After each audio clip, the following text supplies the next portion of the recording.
Hi students, today we will be starting with our bridge course 10th standard of General Science subject. So as you all know, this will be your last video of your bridge course because from next week onwards we will be starting with our action 10th standard portions. So till now whatever you have learnt like past 2-3 weeks, so all were from your 9th standard topics.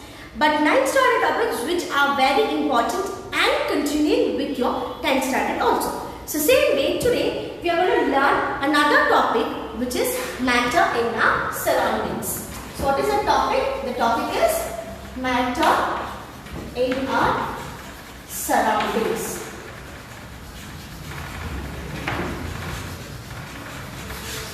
So matter in our surroundings.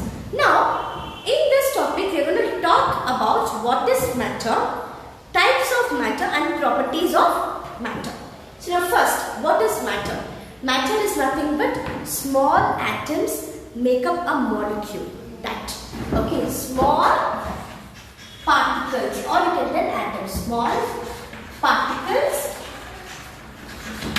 or atoms to make a molecule. To make up a molecule is said to be your matter. To make a molecule.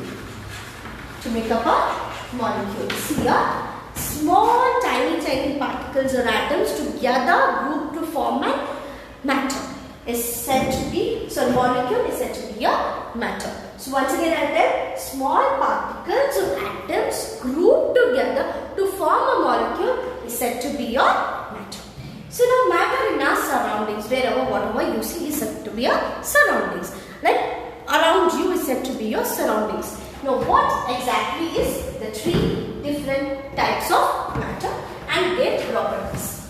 Okay, I am going to discuss about their properties, and after discussing about their properties also, there are certain terms which I will be explaining to you. So now, first is what? Let me draw from here. First is solid, then liquid, and then goes for gaseous. Okay. Now, let me talk about the I am actually going to do the comparison of these three. So, same way I can even tell individually about their properties, and as well as I can do the comparison. Okay. So now, the first one, solid. In solid, atoms or the molecules are tightly packed. What atoms are tightly packed? Atoms are tightly packed. Here, they are not that tightly packed, they are comparatively loosely packed. Liquids, the loosely packed. Here, they are free. Okay, they are not packed at all, they are free. Okay, this is according to their shape. Now, here they have definite shape. Here they have definite shape. Here they don't have definite shape. They do not have definite shape. And here same. Even here they also don't have a definite shape. No shape identified. Second thing. Now, here we can tell they all occupy space.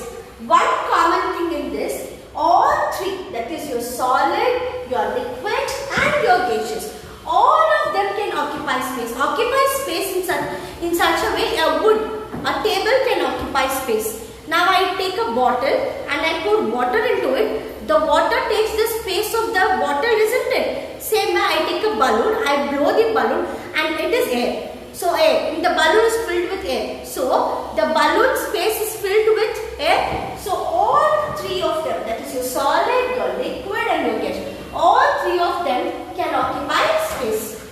They can occupy space.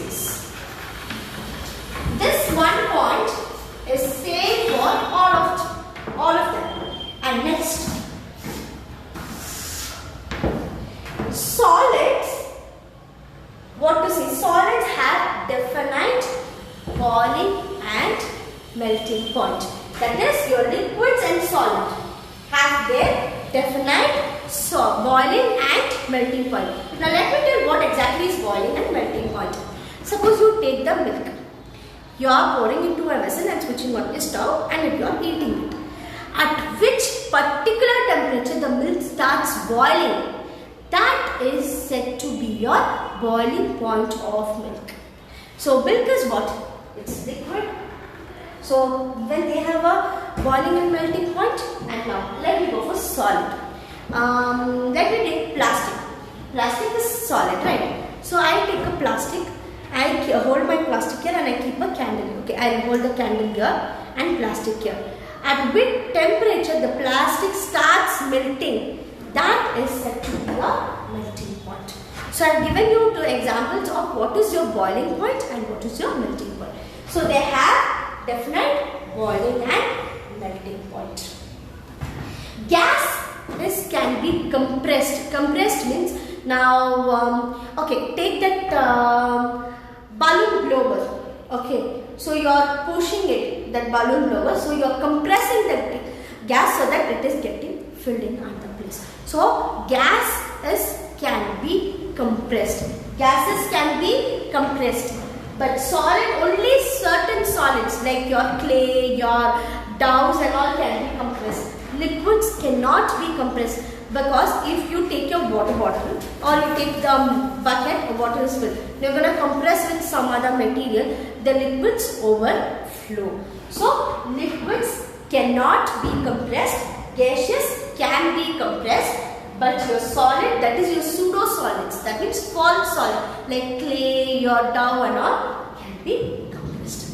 Now here I said they can occupy space, and melting point, boiling point, they are tightly packed, they are loosely packed, they are free. So now these are your main physical properties of your solid, liquid and gaseous. Now let me talk about, as I said, there are certain topics which you are supposed to know.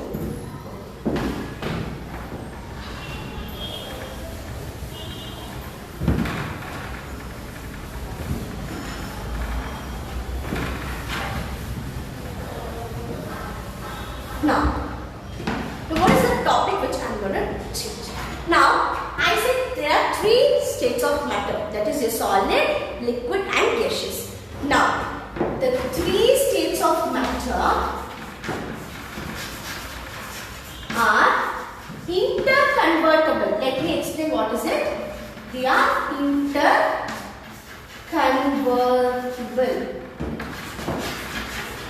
That means what? When I say the three states of matter are interconvertible means, now I take an example of water only, children. Now water is in which form? Water is in liquid form. Now the same water, if I pour the water in an ice cube tray and keep it in the fridge, they become as ice cubes. That is what? That is solid. So ice cube is what? Same water only, that one I converted into ice cube. So that is solid. And next, the same water if I am boiling it, they converted into water vapor or steam. Alright? Water vapor or steam. So what is it? Water vapor or steam is what? It is gas. So can you see? Water can be, there are certain substances which can be changed into all three states of matter. Water is liquid, ice cube is solid, water vapor or steam is gaseous. So now water can be seen in all the three states of matter, solid, liquid and gaseous. Isn't it? So now one more thing which you have to notice in this is, when they can change into three states of matter, through which means they are changing. Now water to ice, temperature, for all these three things, what is it? Temperature. If it is low temperature, the water gets into ice cube. If it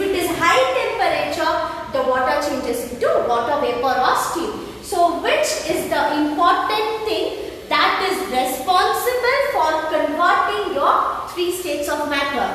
That is nothing but your temperature. What is it? The three things. See, low goes for ice cube, high goes for water vapor. So temperature and pressure. Temperature and pressure play a vital role in converting the three states of matter, that is your water, liquid, ice cube, solid, water vapor or steam into gaseous. So this is one topic. The next thing is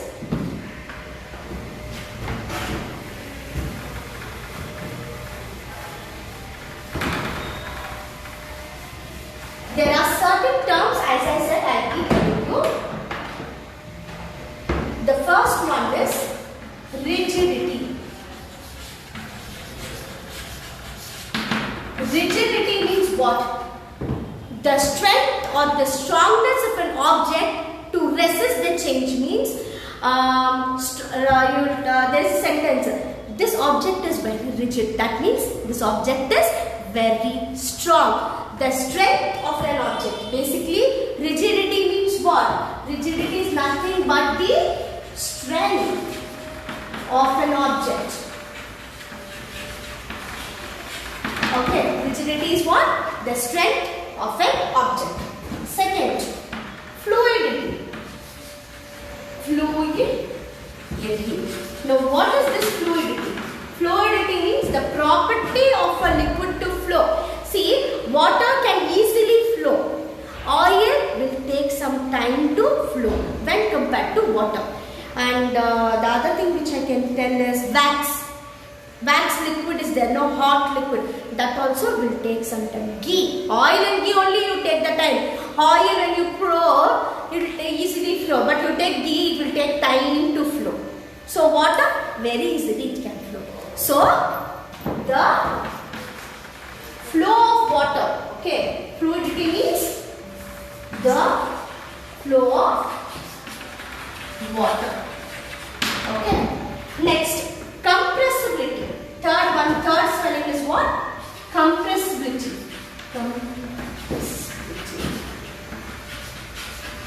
See, now solid, if I take the clay, I can compress and make into shapes.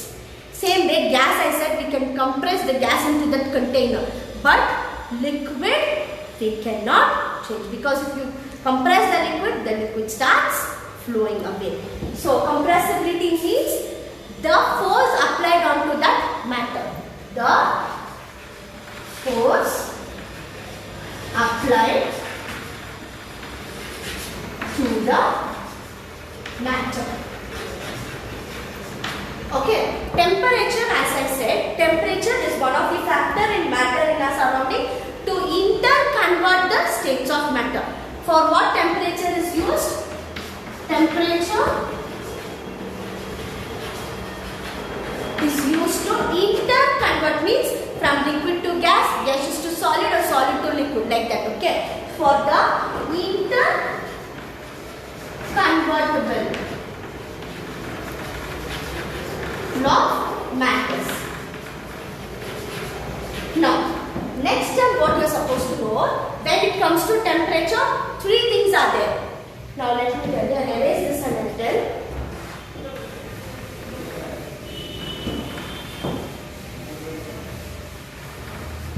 So, when it comes to temperature, there are three things.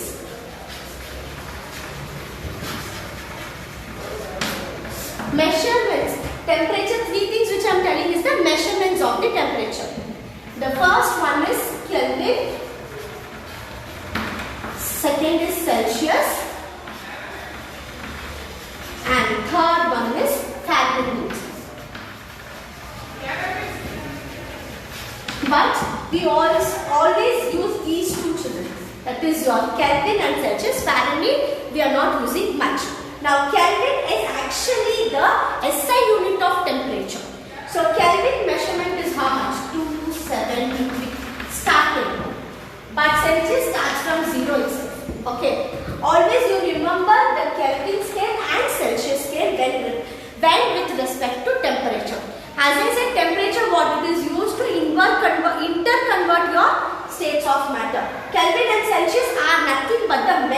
unit of your temperature. So these two words also you should remember. That is your Kelvin, your Celsius. Okay, I hope you would have understood all the three states of matter, the main differences and the terms which I used to explain. If you have any doubt in this, you can ask me. I will clarify your doubts. Thank you, children.